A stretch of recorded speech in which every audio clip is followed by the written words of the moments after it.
Assalamualaikum warahmatullahi wabarakatuh. Saya Muhammad Ramlan, relawan dari Makassar.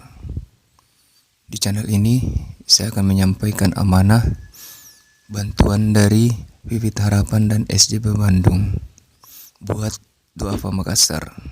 Berharap channel ini bisa menginspirasi.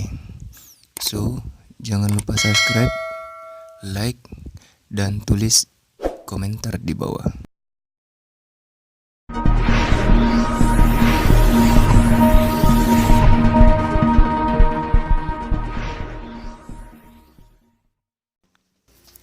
Namanya kakek Sidik, umur 89 tahun.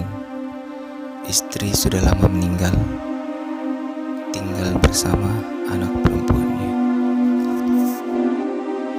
Dahulu, kakek Sidik sehari-hari bekerja sebagai penjual sayur. Nampak fisik dan tenaganya sudah tidak seperti dulu lagi. Kakek Sidik berhenti menjadi penjual sayur. Kakek Sidik sehari-hari menghabiskan waktunya sholat berjamaah di masjid.